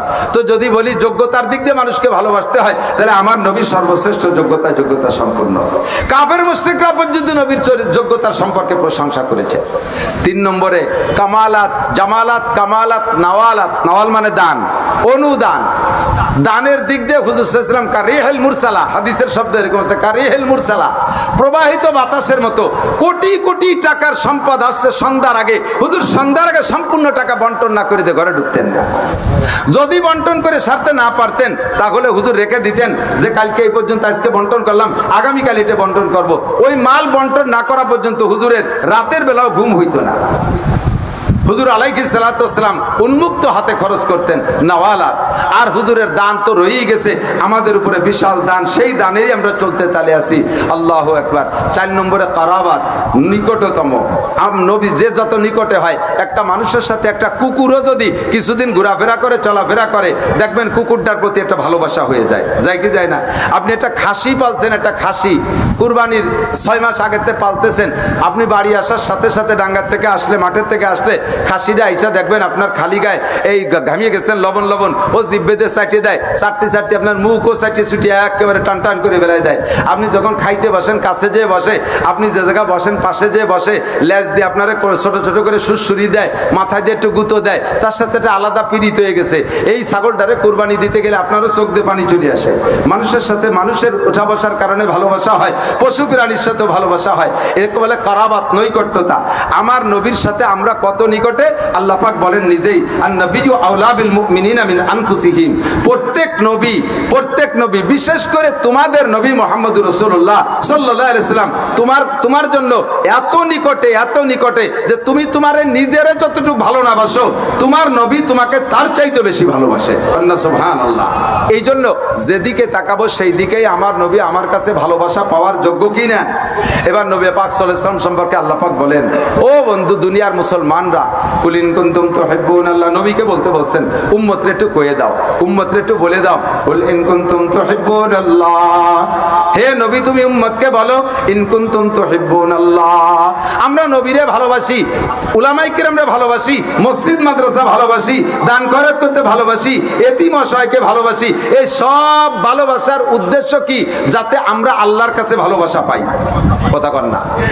এই সবকিছু ইবাদত, সবকিছু কি ইবাদত। নামাজও ইবাদত, তিলাওয়াত ইবাদত, জিকির ফিকির ইবাদত, দান খয়রাত ইবাদত, ফরজ ওয়াজিব সুন্নাত সব ইবাদত। এই সব ইবাদত করি একমাত্র আল্লাহর কাছে ভালোবাসা পাওয়ার জন্য। এবার আল্লাহ পাক বলেন উম্মতরে বলে দাও কুল ইন কুনতুম তুহিব্বুনাল্লাহ, যদি তোমরা আল্লাহকে ভালোবাসতে চাও, ইন কুনতুম তুহিব্বুনাল্লাহ, যদি আল্লাহকে ভালোবাসতে চাও, তাহলে উম্মতকে বলে দাও ফাত্তাবিউনি, আমি নবীর অনুসরণ করো, আমি নবীর অনুকরণ করো। আমার অনুকরণ করলে আল্লাহ পাক খুশি হয়ে যায়। ইউহিব্বুকুমুল্লাহ, তুমি আল্লাহকে ভালোবাসতে চাও, আল্লাহ তো তোমারে ভালোবাসতে চায় না। তোমার স্বভাব আখলাক চরিত্রতে আল্লাহ তোমারে ভালোবাসতে চায় না। এবার যদি তুমি আল্লাহকে ভালোবাসতে চাও তাহলে নবীর অনুকরণ করো, তাহলে ইউহিব্বুকুমুল্লাহ, আল্লাহ তোমারে ভালোবাসবে, আল্লাহ তোমাকে ভালো। আর আল্লাহ কেউরে ভালোবাসলে প্রথম পুরস্কার কি? আল্লাহ পাক বলেন ইয়াগফির লাকুম যুনুবাকুম, সর্বপ্রথম আল্লাহ পাক তোমার ভালোবাসার প্রমাণ করবে, তোমার জীবনের সব গুনাহ মাফ করে দেবে, সমস্ত গুনাহ মাফ করে দেবে। ইয়াগফির লাকুম যুনুবাকুম আল্লাহু গফুরুর রহিম, ক্ষমা করে দেবেন। কেন? আল্লাহ হলেন গফুর, এই জন্য আল্লাহ ক্ষমা করে দেবেন। সাথে আবার রহিম শব্দ ব্যবহার করে আল্লাহ বুঝাইতে চায় ও বান্দা, গফুর নামের ওসিলায় ক্ষমা করে দেব, আর রহিম নামের ওসিলায় আরেকটা পুরস্কার দেব। সেই পুরস্কারটা হলো ইদাফ লাহুল আযাবু ইয়াউমাল কিয়ামাতি ওয়া ইয়াখলুদ ফীহি মুহানা ইল্লা মান তাবা ওয়া আমানা ওয়া আমিলা আমালান সালিহা ওয়া উলাইকা ইউবাদদিলুল্লাহু সাইয়্যাতিহিম হাসানাত। রহিম নামের ওসিলায়, গফুর নামের ওসিলায় গুনাহ মাফ করে দেব, আর রহিম নামের ওসিলায় তোমার সমস্ত গুনাহকে পাল্টাইয়া নেকি বানাইয়া দেব। শর্ত হলো নবী পাকের সুন্নতের অনুসরণ। কথা বলেন, নবীর সুন্নতের অনুসরণ। এবার হুজুর বলেন ও মুসলমান, এক সাহাবা আছে, হুজুরকে বলতেছেন হুজুর, দুর্বল এক সাহাবা, নরমাল এক সাহাবা আইসা হুজুরকে বলতেছে হুজুর আপনি নবী, আবু বকর, উমর, উসমান, আলী আপনার সহচর, বিশেষ করে আপনি নবী সহ আরো নবীরা আছে, আপনাদের জান্নাত তো হবে অনেক উপরে, আপনাদের কাছে তো আমাদের মতো খুদে মানুষ যাইতে পারবো না। হুজুর আমি আপনাকে ভালোবাসি, আল্লাহর নবী, আমরা দুর্বল মানুষগুলো আপনার সাথে জান্নাতে যাওয়ার কোনো পথ আছে? আপনার সাথে জান্নাতে থাকার? হুজুর বললেন আমার সাথে জান্নাতে থাকার পথ হলো, তুমি শুনে নাও, আল মারউ মা'মান আহাব্বা, আল মারউ মা'মান আহাব্বা, যে যাকে ভালোবাসে সে তার সাথে হবে আখিরাতে। তুমি যদি আমাকে ভালোবাসো তাহলে তুমি আমার সাথে জান্নাতে থাকবা, আমি যত উপরে জান্নাতেই থাকি না কেন। সাহাবা বললেন হুজুর আমি আপনাকে সবচাইতে ভালোবাসি। হুজুর এবার পরিমাণ বলে দিলেন, লা ইউমিনু আহাদুকুম হাত্তা আকুনা হাব্বা ইলাইহি মিন ওয়ালিদিহি ওয়া ওয়ালাদিহি ওয়ান নাসি আজমাইন।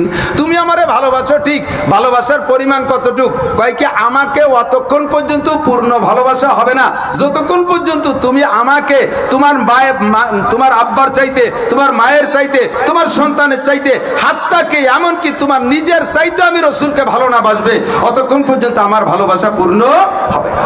আর আমাকে পরিপূর্ণ ভালো না বাসা পর্যন্ত তুমি পূর্ণ ইমানদারও হতে পারবে না। এবার সাহাবী বলেন হুজুর আপনাকে পূর্ণ ভালোবাসা হবে কি হলে? হুজুর বলেন মান আহাব্বা সুন্নতি ফাকাদ আহাব্বানি, মান আহাব্বা সুন্নতি ফাকাদ আহাব্বানি, যে আমার সুন্নতকে ভালোবাসলো সেই আমাকে ভালোবাসলো, যে আমার সুন্নতকে ভালোবাসলো সে আমারে ভালোবাসলো। ওমান আহাব্বানি কানা মাই ফিল জান্নাহ, এই সুন্নতকে ভালোবাসলে আমারে ভালোবাসা হয়, আর আমারে ভালোবাসা হইলে আমার সাথে জান্নাতে থাকতে পারবা। ও দোস্ত, বয়ান শুনতে ভালো লাগে, আমাদের ওয়াজ শুনতে ভালো লাগে, মাঝে মাঝে গল্প কই ভালো লাগে, ছোট ছোট যুক্তি বলি ভালো লাগে, হাসি আনন্দের চুটকি বলি ভালো লাগে। এই ভালো লাগা পর্যন্ত আজকের বয়ান শেষ না। আমাকে আজকে সিরাতে নবী, আখলাকে নবীর থেকে কিছু নিয়ে যেতে হবে। নবী পাক দাবি করছেন উম্মত তোমার মাথার থেকে পায়ের তালু পর্যন্ত আমার সুন্নত দিয়ে সাজাও, মাথার থেকে পায়ের তালু পর্যন্ত আমার সুন্নত দিয়ে সাজাও। তুমি যদি আমার সুন্নতের অনুসরণ না করো, শুধু মুখে মুখে যদি পড়ো রসুল রসুল বলে তুমি পাগলামি করো, এইটা কেমন হবে? এটা হবে মুনাফিকি। এটা কি হবে? মুনাফিকি। মাননীয় প্রধানমন্ত্রী জননেত্রী শেখ হাসিনা আমাকে গোপালগঞ্জে আসছে, পুলিশ লাইনে বিশাল মিটিং। আপনারা কাশিয়ানের লোকজন আমলিক যারা করেন নাস্তি নাস্তি চলে গেছেন, সবাই আশেপাশে কয়েক জেলাতে লোক চলে এসেছে, প্রধানমন্ত্রী ভাষণ দিচ্ছে, বিশাল একটা স্টেজ করছে। ও জায়গায় মোটামুটি নেতারা আছে, মন্ত্রীরা আছে, আঞ্চলিক নেতারা আছে। এখন আমলিগের একজন সমর্থক এই জায়গা মাথা বেহা হয়ে গেছে, বেকাই হয়ে রয়েছে, খালি গর্ত, হাত পাও বেহা কুড়া হয়ে গেছে। স্বাধীনতা যুদ্ধের সময় উনি গুলি খাইয়া এরকম পঙ্গু পাঙ্গা হয়ে গেছে। এই লোকটা কি পরিমাণ আমলিক করে, শেখ হাসিনার চাইতেও বেশি আমলিক করে। ইনি শেখ হাসিনার মঞ্চে স্টেজে গেছে, যাওয়ার সময় একখান প্লে কার্ড হাতে নেছে, প্লে কার্ডের ভিতরে জিয়াউর রহমানের ছবি, খালেদা জিয়ার ছবি আর দানের শীষের ছবি, আর পাইছে যাওয়ার সময় ইরিদান কাটা রয়েছে, ওইতে এক মুঠা ধরে নাস্তি নাস্তি যে যদি মুখে কয় নৌকা, আবার হাতে তার দানের শীষ, মুখে স্লোগান দেয় নৌকা, হাতে দানের শীষ।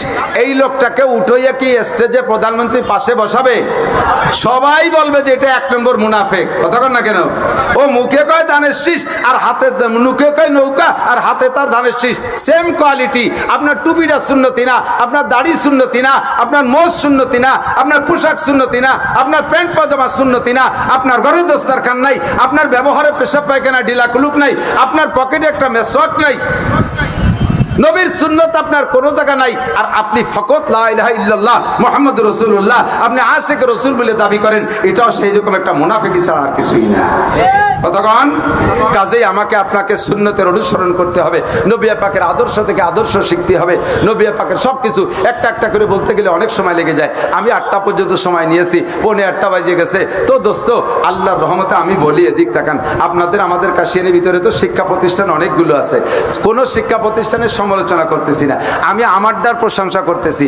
কলেজেও ছাত্র আছে, হাই স্কুলের ছাত্র আছে, কেজি কিন্ডার গার্ডেনও ছাত্ররা পড়াশোনা করতেছে, আমাদেরই ছেলে পেলে তারা অনেকে ভালো আছে। আমি জানি আমাদের এই কাশিয়ান কলেজের অনেক ছেলেরা আল্লাহর রহমতে নামাজি, দিনদার, তবলিগে যায়, সরমনায় পীর সাহেবের কাছে সম্পর্ক রাখে, ভালো আছে অনেক। তাই বলে সব না, কিন্তু আল্লাহর রহমতে দেখেন আমাদের এই সমস্ত মাদ্রাসার পোলাপানগুলো, সীমা গুমফি উজুহিহিম মিন আসারিস সুজুদ, এদের ভিতরে নবীওয়ালা নমুনা খুঁজলে পাওয়া যাবে কি যাবে না?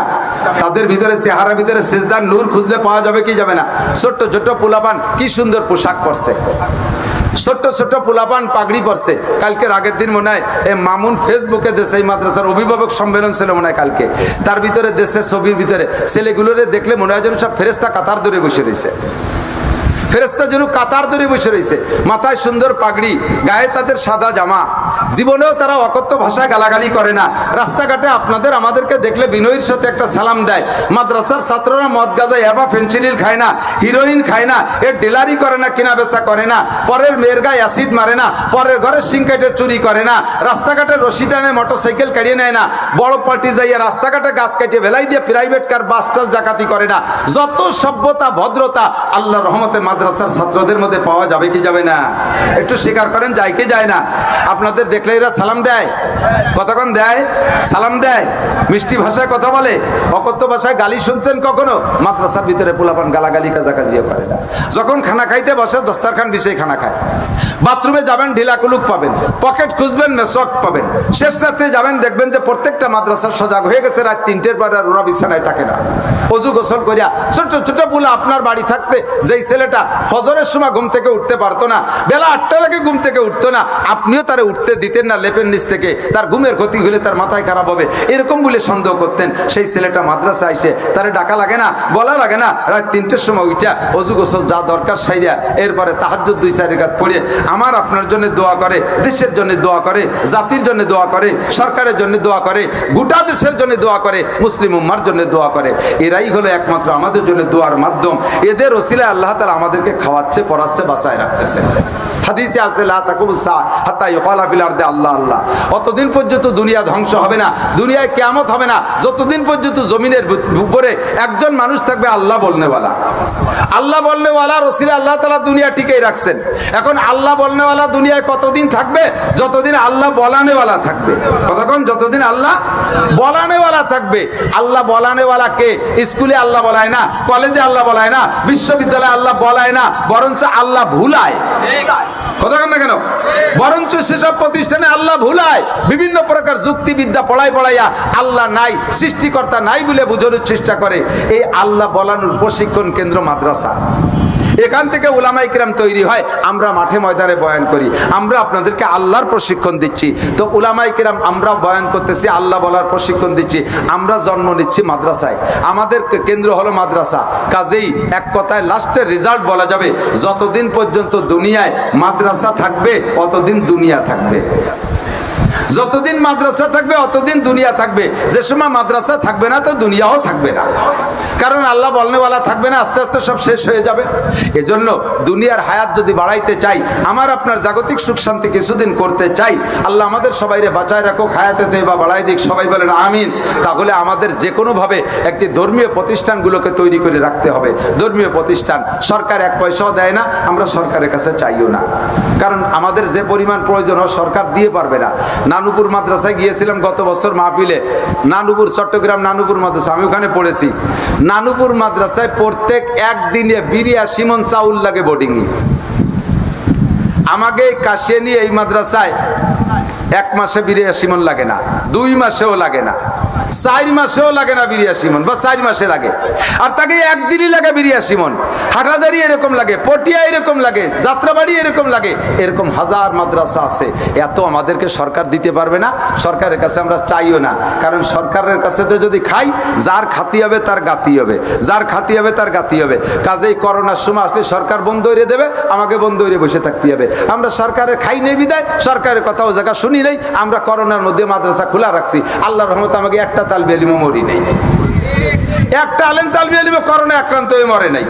আমাদের তাওয়াক্কুল ছিল আল্লাহর উপরে, ভরসা ছিল কোন জায়গায়?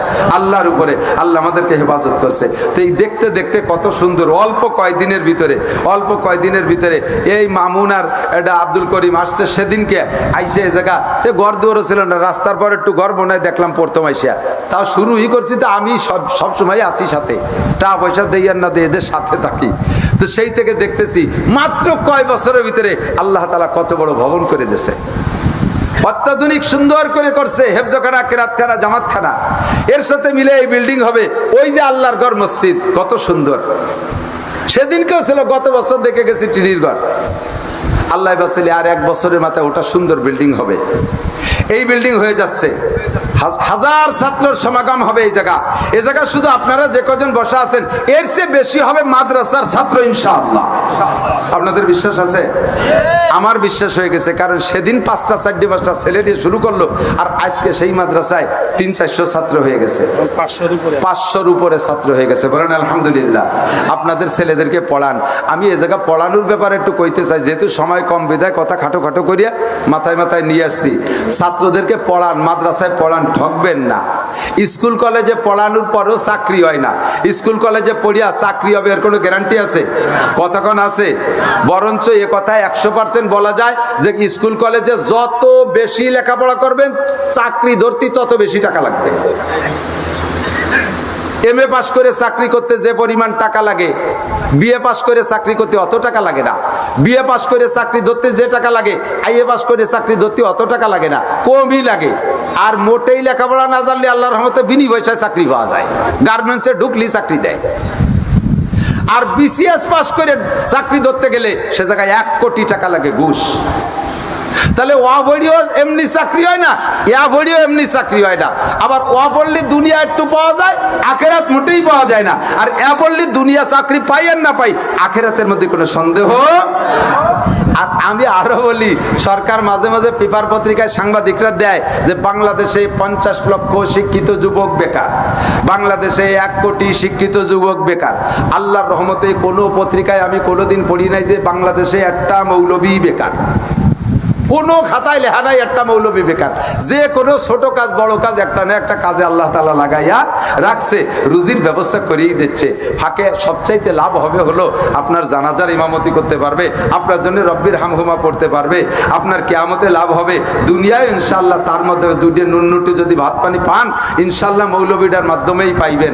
কাজেই আমি বলি, এক সাইডে সব না দিলেও প্রত্যেক ফ্যামিলি থেকে একটা করে ছেলে মাদ্রাসায় পড়ান।